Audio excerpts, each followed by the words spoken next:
this is Anna, aka Boondoggle Bliss, coming to you with another episode of Flipology University. Is that what I called it? I don't remember. Boondoggle Bliss University, Flipology, I don't recall. Today, as you saw in the title, we're doing shirts, tops, shirts, whatever you call it.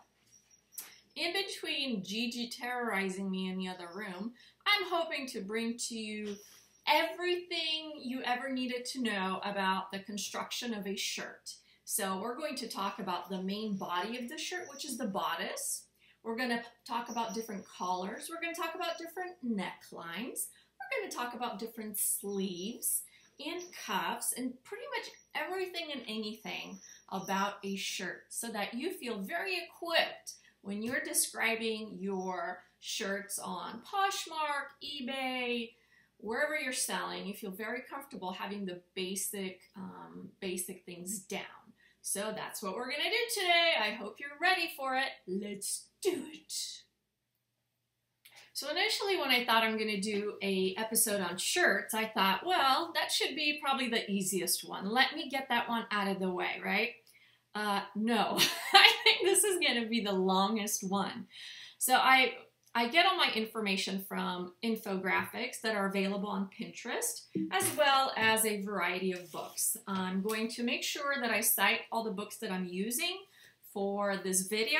Just to give you a quick recap, Fashion Designers. I've talked about this book in the past. I have another one I really enjoy. It's called Fashion 101, Crash Course into Clothing. It has an entire chapter on the different types of shirts. Also, whenever I need additional clarification, I look into the Fashion Encyclopedia, which is another great book, a dictionary of fashion. This one is truly like a dictionary, so you have to have something specific you want to look up to get a good description. And then last but not least, once in a while, I do go into the Visual Dictionary of Fashion Design. I'm going to make sure to have links for you down below if you want to explore any of these books later. However, just want you to know what I use when I'm talking to you about this information. So like I said, first I didn't think it was going to be that much, and then I saw this infographic and it just kind of really blew me away. So it's an infographic about, let's say you're designing a shirt. So it first talks about the different neck designs, the sheer net yoke and contrast yoke boat, and you know, this, that, square, rectangle, collar with a deep V, round with deep V, crew, boat, diamond, V, Peter Pan, blah, blah, blah. I'm like, okay, there's gonna be a lot. Then it moves into scallop, spaghetti. I'm like, is there really that much more? And then we talk about the back design. I didn't even think about the different back designs that are available. But yeah, man, the stuff that we see today has these types of shirts, and I've never known how to describe that stuff. And it's a waterfall string. Look at that. So I started to look at that. I'm like, okay, there's going to be a lot. And that's how I decided we're going to talk about the yoke, once again, the collar, the neckline, the sleeves, the cuffs, and all that. But look at the variation. It's freaking crazy. 3, 2, 1.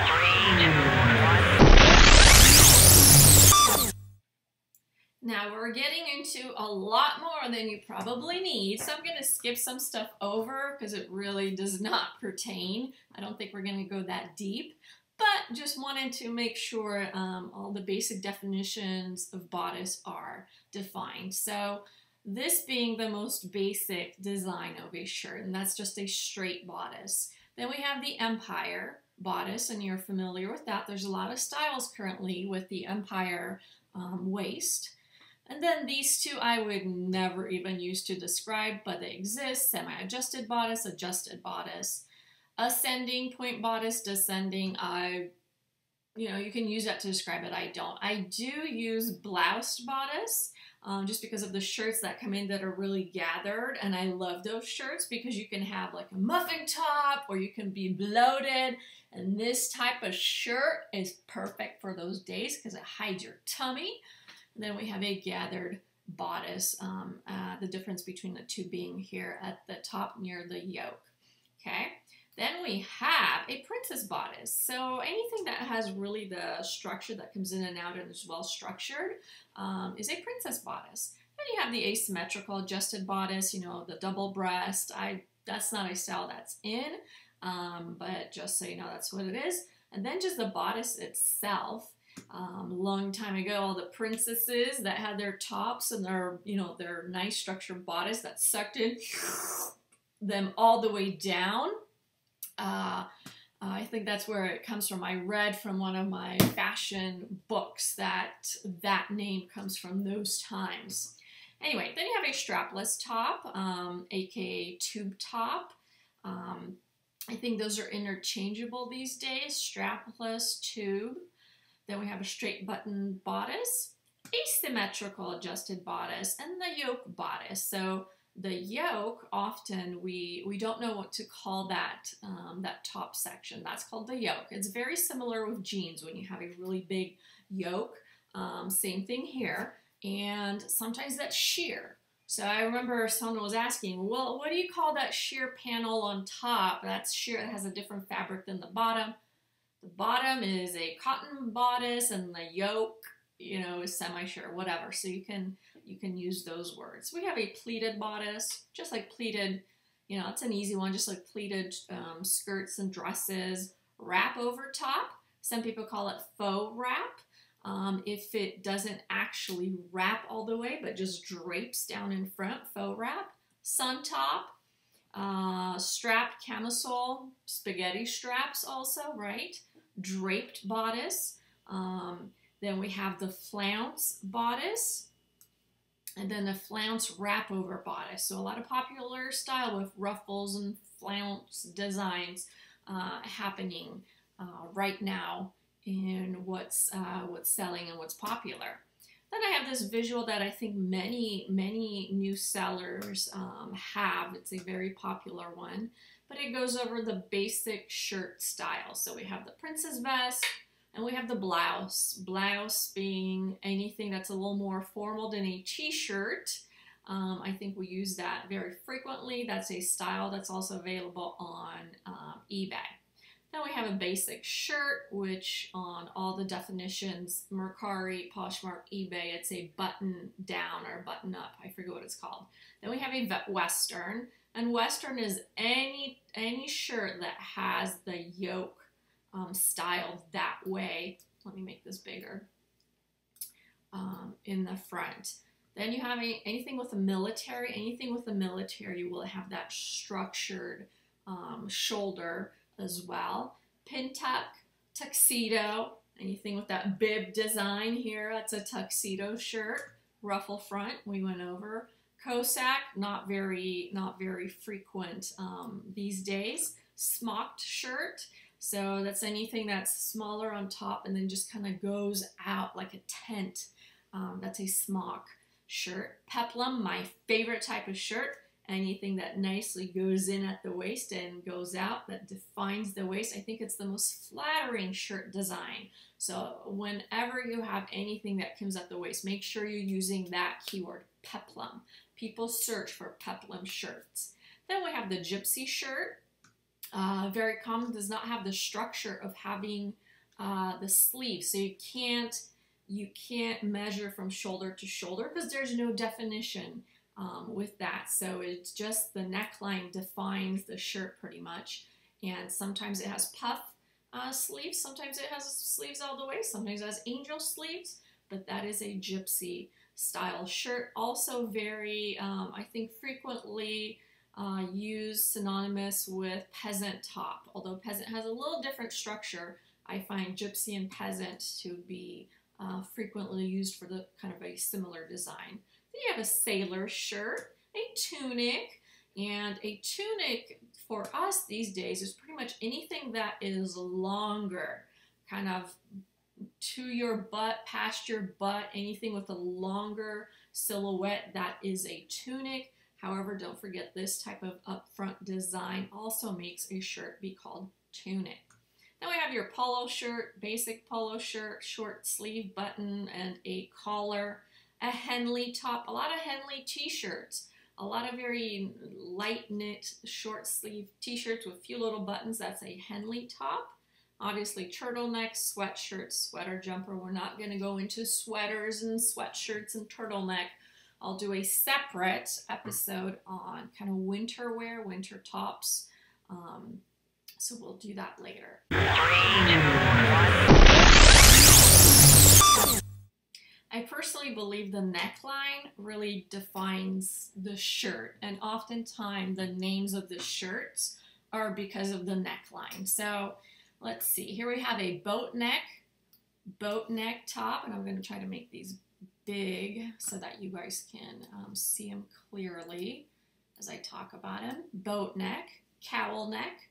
We'll see that in our winter wear, a lot of cowl neck tops and sweaters. Crew neck, basic round opening crew neck. All t-shirts have a crew neck neckline. Then we have a draped design. We have a halter top, illusion. Then we have a keyhole neckline, notch collar, off the shoulder, one shoulder, Peter Pan collar, and we'll get into more different collar designs. Then we have plunging, scoop neck, so that's a bigger opening than the crew neck, so that's a scoop neck. Square neck, self-explanatory. Strapless, tube top. Surplus, is that how you pronounce it? Surplus, don't judge. Sweetheart, once again, turtleneck, Victorian V-neck. There's a lot of V-neck shirts, actually, between, you know, when it comes to shirts, crew neck and V-neck are the most popular. So we've got that over, and then let's see if there's more here. So square we talked about, sweetheart we talked about, bateau. So that is going to be often, oh yeah, they do have a boat neck on that one. So here we go, boat neck, bateau or boat. Then we have scoop, jewel, V-neck, wrap, plunge. Plunge is a sexy type of V-neck, right? Remember that J-Lo dress with the plunged neckline? So let's see, where was I? Asymmetrical, one shoulder. Queen Anne. Queen Anne is beautiful. Mostly found in gowns and such. I don't see a lot of shirts with a Queen Anne. Actually, I have one shirt. I have one shirt from Anthropology that has a Queen Anne neckline. Cowl and spaghetti straps. So any of these visuals are great to just have on your phone. Like you can have a little folder on your phone with clothing definitions and like stick one for shirts, one for collars, whatever, and you can have them handy. So once again, this is repetition. Repetition is key. One shoulder, gathered neckline, a slash neckline, V-neck, asymmetrical, off the shoulder, drawstring. Some of the peasant tops and that are out there have a drawstring right here. Funnels, that's a build-up neckline, a funnel build-up neckline. Some people say it's a like a mini turtleneck or faux turtleneck, whatever they call it, but it's a funnel top. Keyhole, we went over, crossover neckline, spaghetti, and strapless, so that's all. So you can see there's so many visuals. Same, nothing new. And I very often have this one up. This is probably my favorite one. It's really cute. So that's your boat neck, cowl neck, pussy bow collar, gathered neck, square neck, scoop neck, Peter Pan collar, V-neck, round neck, crew neck, sweetheart neck, wrap neck, turtleneck, deep V-neck, halter neck. So those are your necklines. You got it? You got it? Can I quiz you? Are you gonna be able to do it? Are you gonna be able to name all of them?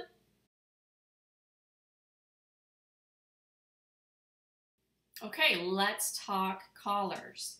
As you can see, I have several different visuals up, very repetitive, but some of them have more than others. I think this is the most commonly used one that I see among sellers. So let's just go through that real quick. We have the Chelsea collar.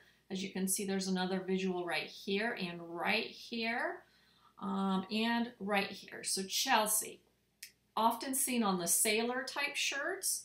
Then we have a pointed flat, a Puritan, not very common these days, but that's what it looks like. We have the shawl collar, the convertible collar, the mandarin collar, very frequent in fashion these days, especially with tunics. So you have nice, like the Tory Burch signature tunic, it has a mandarin type collar.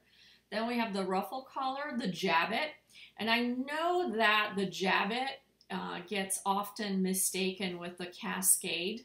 And so I just wanted to point out the difference. The jabbet will always look like it has a knot. So there's something that will have a knot up here where the fabric comes out over the top. The cascade will not have that knot. It'll just begin at the base of the neckline, at the fabric, and it'll cascade. So the difference is that knot that creates that waterfall effect. Let's see, then we have the crew neck, the Johnny. The Johnny is, I see a lot of Johnny necklines, and pretty much that's a V-neck combined with a collar. Then we have the Peter Pan, my very favorite collar style. I love the Peter Pan, I don't know why. We have the wing, the notched, and it's called notched because it has these notches here. All of the blazers that we see around generally have a notch collar. Shirt, bib, I love the bib design. A lot of J. Crew shirts, the popover shirts, have a bib design inset in the corset. Then we have the tie neck, like I said, cascade, and the turtleneck. So now here, this is an older visual, but what I wanted to point out, oh, here we go. Wanted to point out, what was it? The sailor. I still think the Chelsea and the sailor look the same in the front. The difference with the sailor collar is the fact that it has this back right here on the back. Okay, let's see. The tab collar, tie or bow, you know that. Let's see, wing, bateau boat. The Bertha. So the Bertha collar would be the one that is mostly seen on dresses, but there are some shirts with a Bertha collar. You can see that right here. Chinese or Mandarin. Don't know about that one. Let's see, t-shirt, stand away, blah, convertible, portrait. The portrait also with gowns, right? Beautiful gowns with a portrait neckline. And a short roll. I don't see many short rolls these days. Let's see if there's anything different on this one.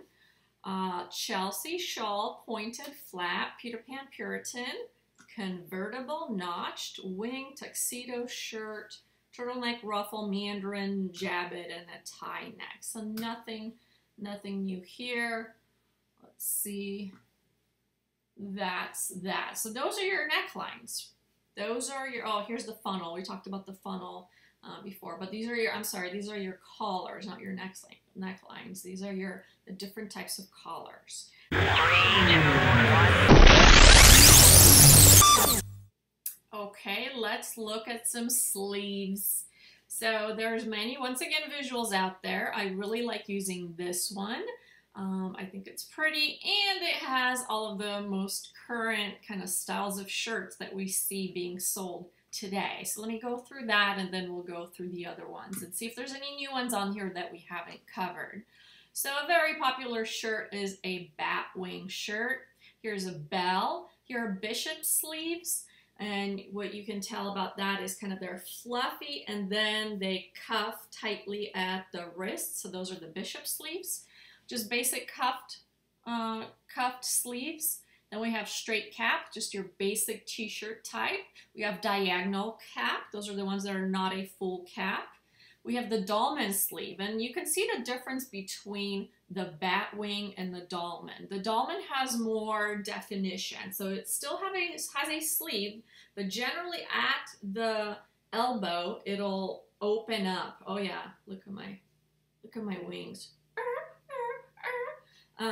But generally at the elbow, it'll open up, right? Whereas the bat wing, it's just all free flowing. It does not have a sleeve definition at all. Then we have the dropped shoulder, and you can recognize that because it does not have the seam at the shoulder. It has a dropped seam off the shoulder. We have the flutter sleeves. We have the gathered sleeves. Kimono style. And the kimono style different from the bat wing in the sense that the sleeve is, think of it as a rectangle, whereas the bat wing is more like a triangle. The kimono style is a rectangle. Then we have the Lego mutton. I hate those types of sleeves. I think they're mostly 80s, but anyway. Then we have the puffed. I call them princess for some reason, but the puffed sleeves. Raglan, known with your baseball shirts and stuff, right? We have a LuLaRoe shirt that currently is this style with the raglan sleeves. I forget the name of that one. Then we have the ruched, the set-in sleeves. Singlet, right? We have singlets, so those are sleeveless. Sleeveless. Then we have the split sleeves, and so I think there's more visuals of those later, but the split sleeve was popular for a while. Anything with cutouts and kind of split things was in. I think we moved on past that already, but we see a lot of those styles still for sale. The cutouts are now moving on to pants. You see a lot of jeans and pants with cutouts and stuff. So it's like it went from shirts down below. What's next? Like a skirt with cutouts? I don't know. Then we have the 3/4 sleeve, and so that comes below the elbow. The tulip sleeve, the epaulette sleeve, so that'll have the, like in the military, it has that little belt that buttons, right? The epaulette. The shoulder split, so that's the cutout, kind of. The shoulder is basically missing. And then we have, oh, that's just a shoulder detail, so that's not even a sleeve type. So then let's look at this one. This looks familiar, right? So this is a regular shirt sleeve. Then we have the bell sleeve, and the bell, like a bell. So the gypsy style peasant shirts, a lot of them have that bell look. And then dresses, the tent dresses with the bell sleeves. I like those a lot. Here's the bat wing, and remember what we said. There's definition on the sleeve. Once you get here, it opens up. The puffed, which here, yeah, they call it puffed, okay. The petal, because it resembles like a flower petals. Then we have the French cuff, so that is puffed with a cuff. Whereas this is just puffed and it doesn't have that big definition of a cuff. This has a big cuff along to being a little puffy. Then we have the bishop sleeve, which we defined. Raglan, which we defined. The poet. I like the poet. The poet, so it's almost like a bishop, but the difference is that it kind of ruffles out at the cuff, or even above where the cuff needs to be, and it ruffles out. If you think of a pirate shirts often are the poet shirts, but you know, also think Shakespeare and stuff. The bracelet, which is just a 3/4 length sleeve. The layered, a lot of layers are popular this summer, so layered sleeves are really, really cute. And then we have the cape, and the cape is very basic because it's just like a cape. Sometimes it has a opening all the way up. Sometimes it just opens, it comes up and then it's just like a cape. Don't see those a lot, but they do exist. We went over French because I didn't cut it where I should have. So let's move here. The circular cap. Circular cap sleeve. It has a nice little armhole. Drop shoulder, which I think we went over that when we talked about t-shirts. Button tab, it's pretty self-explanatory. The lantern, don't see a lot of those at all, but it just resembles a lantern.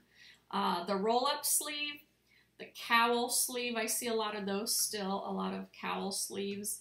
The kimono, I do not agree with this visual here, so I'm not going to even endorse that. I do not believe that's a kimono sleeve. I'll showed you that before, where it's a rectangular opening. The Marie, so the Marie, very kind of Victorian, so it's a bunch of puffs. I have one shirt that has the Marie sleeves. I didn't call them the Marie sleeves because I didn't know they were called that. Then we have the Peasant. Peasant sleeve, Juliet. I think that's where I got my princess one. For the longest time, I call these little puffy sleeves the princess, but anyway, Juliet. Leg of mutton, which we went over, and butterfly sleeve. Some people call them the long bell as well. So let's look at this visual. This one is a little older, so this is a good little recap as well. 3/4, long fitted shirt, bishop, two-piece. I haven't seen that one. Peasant, you know, peasant is going to be that like just open and loose and gathers right here, right? So that's the peasant. There's a lot of peasant shirts out there. The flounce, I love the flounce. A lot of flounce shirts are still in, and what it is, it's a kind of a fitted sleeve all the way to the elbow, and at the elbow it comes out, so a flounce. Angel sleeve, long bell. Like I said, the butterfly sometimes is, you know, defined as long bell. Long lantern, and you guys remember where was the lantern? Here's the lantern, and here's a long lantern. Leg of mutton, we went over. The Juliet, the puffy on top. Batwing, we went over. Look, this is called Virago over here, and it was called the Marie over here. Very interesting. Very interesting. Now, the good thing is that generally people are not going to be searching for a Virago shirt, Virago sleeve shirt, a Marie sleeve shirt. So those are very, you know, it's rare that people will use them. But since we're learning sleeves, we're talking all about it. Okay, then we have some cuffs over here. Barrel or band, that's your standard cuff. Then we have a fitted cuff, and that's going to be the one that's longer. So it's going to be a longer one. Then we have the French cuff, very, very common, especially with men's shirts. Then we have the gauntlet. You guys probably seen that before. And just the standard roll cuff. So let's see, what do we have here? Short sleeve styles, all pretty much the same. The pedal one, we talked about cap, roll, puff, ruffled, melon. Did we cover melon?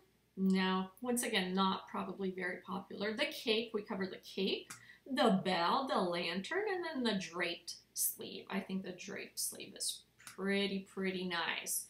So yeah, you guys, that's that. We went over that. I have another visual, actually. I think this is just some general tops, but it has some shoulders. So let's go through this again. Oxford shirts, roll sleeves, Western style shirts. We went over the yoke up here, which is what will define that shirt between an Oxford and a Western, is the way the yoke is structured. We have knot front, a tunic. So tunic is, you know, anything longer. Drawstring shirts, also sometimes called blouson or blouson, I think. A wrap, and sometimes there are faux wraps, right? A wrap shirt. Peasant. Beautiful peasant with kind of a gypsy style. Whenever I get a shirt like that and the waist is gathered at the waistline, not below, always add in peplum in there. Always add in peplum. People love peplum. Then we have a corset top, sweetheart neck, asymmetrical top, square neck, portrait neck, jewel neck, mandarin collar shirt. The jabbet, and once again, this is another visual I disagree with. A jabbet would have the fabric coming out from the top like a knot. This is just a ruffle. So yeah, see, another mistake. And I defined them in all of my dictionary books, so I can tell you for a fact this is a mistake. Anyway, puffed sleeves, balloon sleeve, flutter sleeves, split sleeve, cutout shoulder sleeves. So now you know a lot about shirts, right? Right? So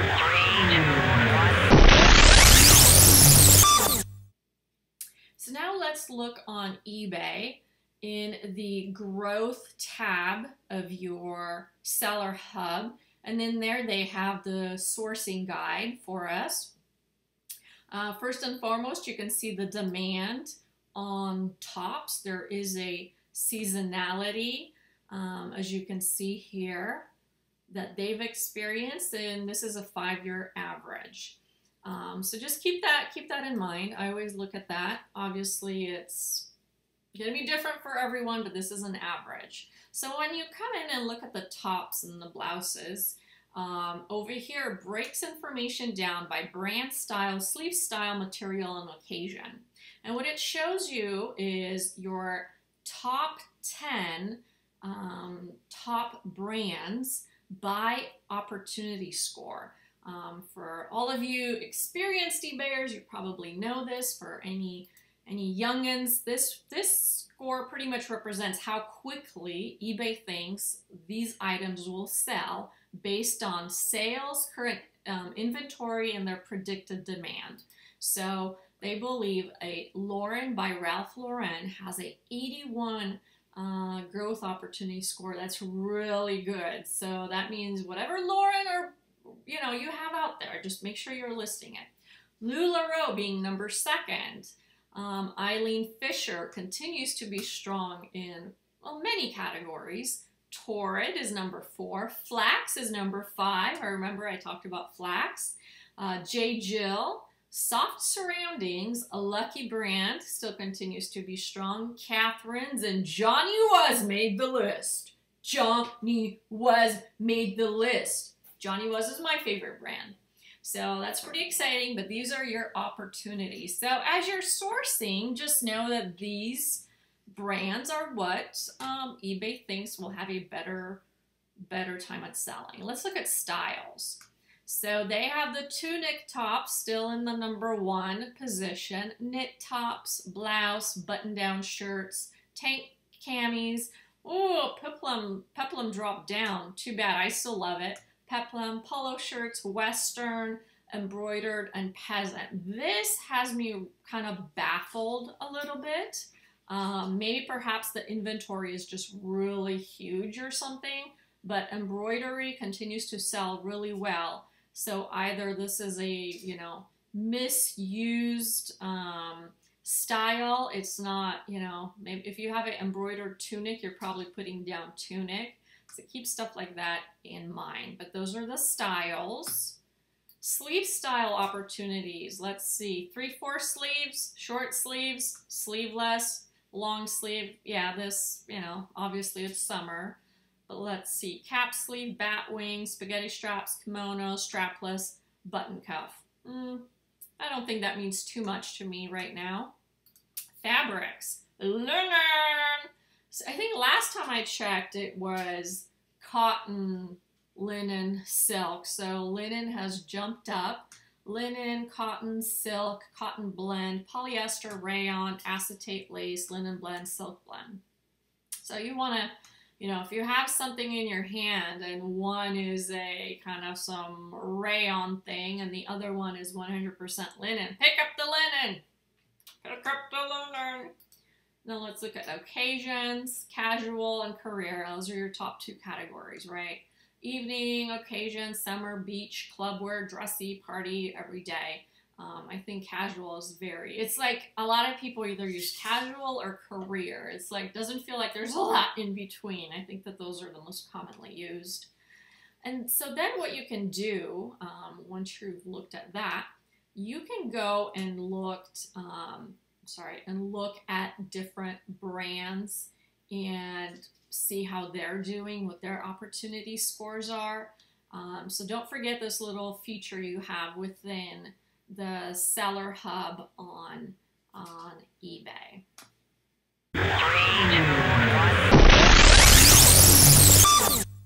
Now, in terms of what's selling on Poshmark, there isn't really too many trends, I can tell you. I've done my, how I used to do my reviews where I grab like the most recent 300 items sold and try to identify if there's any specific styles and things that are coming up, and it's just so completely all over the place. So what I did right here, just for the purpose of this discussion, I looked at all of the sold tops, and I put them in the order of most expensive on the top to least expensive towards the bottom, just to see what kind of are the higher brands, things that are selling. And there's a lot of bundles here, so it was really a waste of time to look. But you know, all of the Chanel, Givenchy, Gucci, Valentino, all of the luxury brands were on top. Then you did still have some kimono throws that are popular, but mostly a bunch of t-shirts still, whether it's Supreme, Chanel, Burberry, Gucci, whatever. So that stuff is at the top. But as you get into the lower priced category, lower price level, there's a lot of still bohemian peasant type tops, lots of Anthropology type tops and tunics. So think tunics, gypsy, peasant, that's what's that. And a lot of the loose and oversized styles as well. The kids are still wearing a lot of that really loose stuff. See, like this kind of top here, loose and big. But yeah, nothing that really jumps out and says, ooh, you need to be buying this. It's mostly brand based. As you know, on Poshmark, it's all about brand. So you want to be buying the luxury, if you can find them, the luxury stuff, Lily Pulitzer, LuLaRoe, Lululemon, obviously, some of the better styles of Free People and Anthro. Yes, Balmain will always sell, so never pass that up. But pink is still selling, just not at the level that it used to. But yeah, that's nothing too crazy that I can tell you and say, run out and get this. Just don't forget a lot of the summer spaghetti strap cute tops. If you see and you pick them up, that stuff is going pretty well. I'm going to quickly look and see what's been selling from my Poshmark store. Let me see here. Let's look at sold. And let's look at category of tops. This is the most recent stuff that's sold. So we have Zara, Joey, Anthropology, Free People. I sold the Johnny Was, Escada, Anthro, J. Crew, Lucky Brand, Brandy Melville, Madewell, Band of Gypsies, Abercrombie and Fitch, W5, ASOS. See all Mark by Marc Jacobs sold. We have the Express. Oh, here's the shirt I was telling you about that has those poofy things. Anthropology, Johnny Was, Weston Wear, another Anthro. So yeah, just totally random. Totally random. Nothing crazy. All right, so that's that for that part. 3, 2, 1.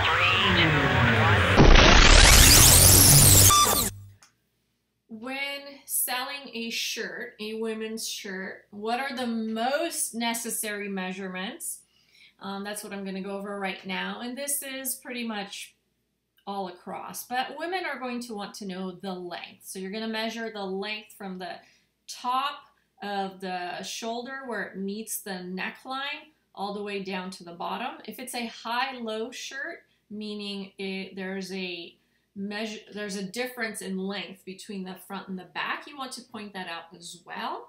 Generally, there's 2 or 3 inch difference in high-low shirts, so make sure you say that. And then the second most important is the bust. Women want to know whether their bosom is going to fit in there. Now, if you do not have shoulders and you just have a bodice, a corset, you measure from the top of the corset to the bottom. If you have spaghetti straps, that's always a tricky one, right? You want to measure the worst case scenario. So the spaghetti straps brought in all the way, and you measure the spaghetti strap to the end, and you also just measure the shirt to the end. Some people, it's a torso thing. Some people have short torsos, some people have long torsos, so it kind of gets tricky. Obviously, if the spaghetti straps are not adjustable, that makes it really easy. You want to measure with the strap, and then just the top would be helpful. Let's see, what else? Sometimes when the shirt comes in, and we have a peplum type shirt, you definitely want to measure the waist. If it's a fitted shirt, anytime you have anything more fitted and it's not loose and flowing, you want to measure the places that women are going to worry that it might not fit them. So the waistline at that time would be appropriate.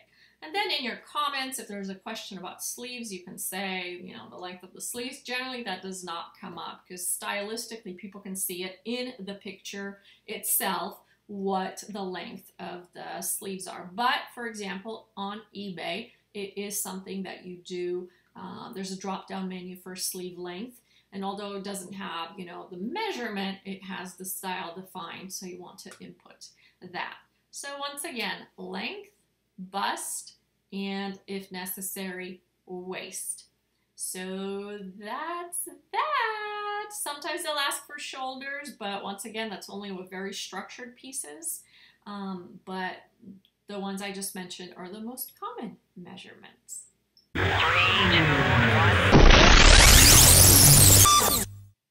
So that is it. That is it. That was some basic terms and definitions of shirts and what makes up shirts. I wanted to leave you with one last styling tip. If you're kind of getting bored styling shirts and you have a lot of like maybe crop tops or spaghetti stripe tops or maybe just some summer tops and it's kind of getting boring, think about combining some pieces together. And so I'm going to show you right now some of what is popular. You can also find this type of stuff on the Zara website. What they're doing is they're combining bralettes and tops and putting them over other tops, and it comes out to be really hip, cool, and stylish. So if you want to step up your game with tops, especially if you're on Poshmark, that is something you might want to try. I think it's something that's really cool. It's really interesting. It sets you apart. And it's all over all the magazines and the fashion websites. So don't forget to combine some pieces and have fun. So that's it. Till we meet again. Thank you so much. Bye.